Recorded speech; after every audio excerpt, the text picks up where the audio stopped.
السلام علیکم ویورز، آپ دیکھ رہے ہیں اسلامک ٹرینڈ۔ ذرا تصور کیجئے ایک انسان جسے تپتی ریت پر ڈال کر پتھر سے کچلا جا رہا ہے۔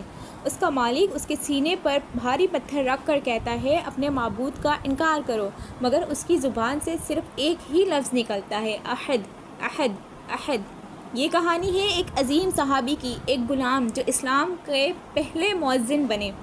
یہ کہانی ہے حضرت بلال ابن رباح رضی اللہ تعالی عنہ کی، جن کے صبر، ایمان اور آزادی کی تلاش نے اسلام کی تاریخ میں ایک روشن مثال چھوڑ دی۔ حضرت بلال رضی اللہ تعالی حبشہ یعنی آج کا ایتھیوپیا کے ایک غلام تھے، جو مکہ کے مشہور اور ظالم سردار امیہ بن خلف کی ملکیت میں تھے۔ آپ کی والدہ کا نام حمامہ تھا، جو خود بھی غلامی کی زندگی گزار رہی تھیں۔ بلال رضی اللہ تعالی عنہ کو چھوٹی عمر سے ہی مزید ظلم اور ناانصافی کا سامنا کرنا پڑا۔ عربی سماج میں غلام صرف ایک سامان کی طرح سمجھے جاتے تھے، ان کی کوئی اپنی مرضی نہیں ہوتی تھی، مگر اللہ کا ایک نظام تھا جو ہر ظلم کا جواب دینا جانتا تھا۔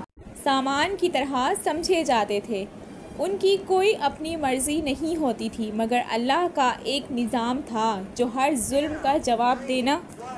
جب مکہ میں نبی کریم صلی اللہ علیہ وآلہ وسلم نے اسلام کا پیغام پیش کیا تو سب سے پہلے غریب اور کمزور لوگ اس روشنی کی طرف آئے۔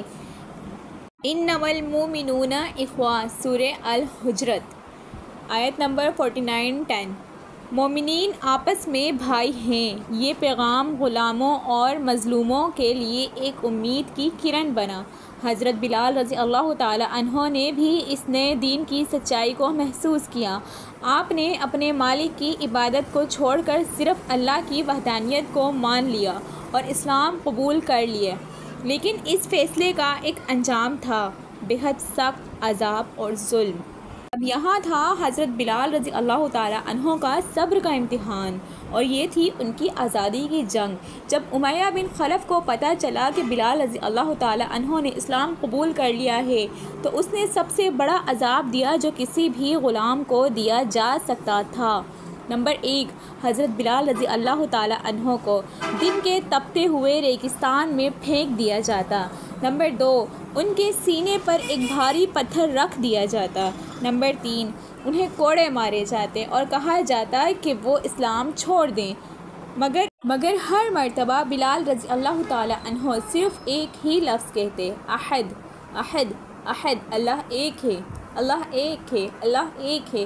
یہ لفظ صرف ایک جملہ نہیں تھا، یہ ایک بغاوت تھی، ایک اعلان تھا کہ تمہارے ظلم سے ڈر میں حق سے پیچھے نہیں ہٹوں گا۔ جب حضرت ابوبکر صدیق رضی اللہ تعالی عنہ نے دیکھا کہ بلال رضی اللہ تعالی عنہ پر یہ ظلم ہو رہا ہے تو انہوں نے امیہ سے کہا، اس غلام کو مجھے بیچ دو۔ امیہ ہنس کر بولا، تم اسے اتنی قیمت پر کیوں لے رہے ہو؟ یہ کسی کام کا نہیں ہے۔ ابوبکر رضی اللہ تعالی عنہ نے کہا، میں اس سے آزاد کر رہا ہوں۔ اس طرح اسلام کا یہ عظیم سپاہی آزاد ہو گیا، مگر اصلی آزادی تو اب شروع ہوئی تھی۔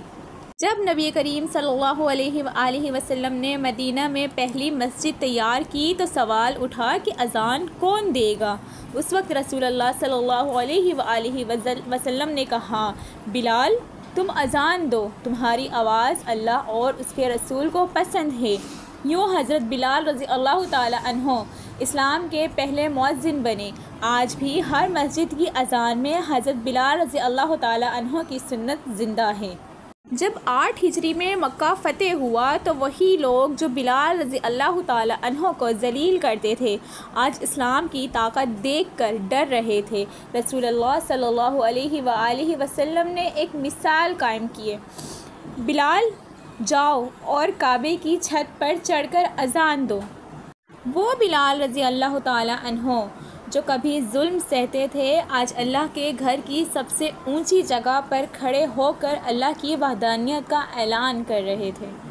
حضرت بلال رضی اللہ تعالی عنہ کی وفات 20 ہجری میں ہوئی اور ان کا مزار سیریا میں ہے۔ آپ کی آخری بات یہ تھی، کل ہم اپنے محبوب سے ملیں گے، محمد صلی اللہ علیہ وآلہ وسلم اور ان کے اصحاب سے۔